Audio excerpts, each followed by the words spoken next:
Well, it's been a life of service and inspiration for Lorraine King. She spent the first few decades of her life fighting for her own rights during the civil rights movement of the 1960s.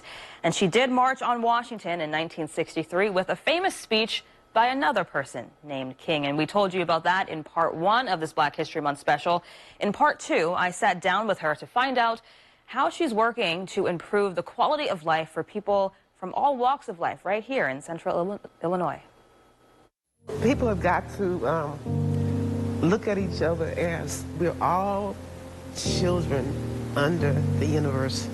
And it's not anyone that's supposed to be like, oh, because my skin is this color, I'm better than you. That's not true. It's about everybody getting together to work for a common good. Upon returning home to Peoria from the March on Washington in the nation's capital in August of 1963, Lorraine King vowed to do her part in keeping the momentum going and bringing Dr. Martin Luther King Jr.'s dream of equality and freedom for all to life. And I said, okay, God, I said, you got to show me what I'm supposed to be doing, because I know I'm supposed to be doing something. I just can't just sit here. King had gotten involved in the civil rights movement young, at just 17 years old. She knew she wanted to live a life serving others, which she's still doing at 78. King's life of service began when she relocated from Memphis, Tennessee to Peoria to attend Bradley University. At the time, the United Negro College Fund was offering scholarships to black students who attended predominantly white universities in an effort to integrate higher education. King took the opportunity and moved in with her relatives in the River City and commuted to campus by bus. Getting an education was all a part of a promise she had made to herself as a child.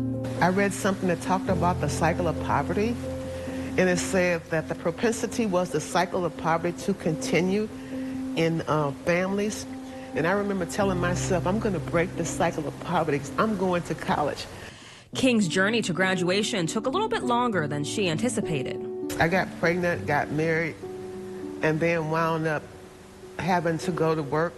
And so then I wound up having to finish my college education at night. With the help of family and friends who watched over her daughter as she went to school, King eventually graduated with a marketing degree and even went back to Bradley decades later to get a second one.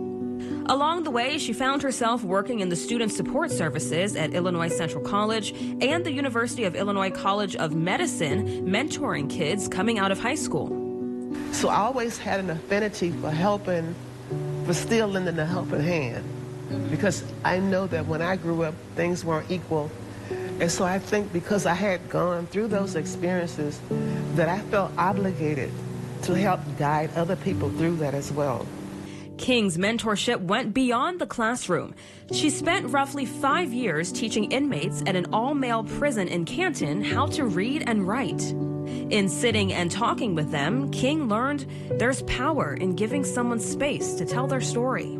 So that's what people need, that's what the young people need to hear. They need somebody to take time to sit and talk to them. And you can't just do it one time. You know, you got to do it on a repeated basis, just to take somebody under your wing. It's good to mentor somebody because a lot of people just need somebody to care. Ultimately, that's what several people had done for her along the way. Because people helped me. My aunt and uncle let me stay with them to go to college. I didn't have to pay, room and board. I didn't have to worry about lodging. I lived there while I was working, and I'm able to get a car. They helped me get my driver's license. People babysat my daughter while I was going to school at night.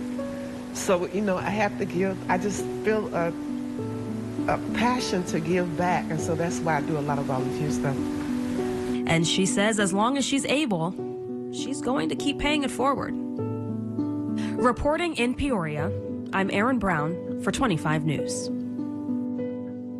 And I just want to say a big thank you to Lorraine for sitting down with me and trusting me with her story. I did not take that task lightly at all, and I poured my heart and soul into this report here. So, Lorraine, thank you so much. And if you would like to see parts 1 and 2 again of this Black History Month special, you can head to our website, 25newsnow.com.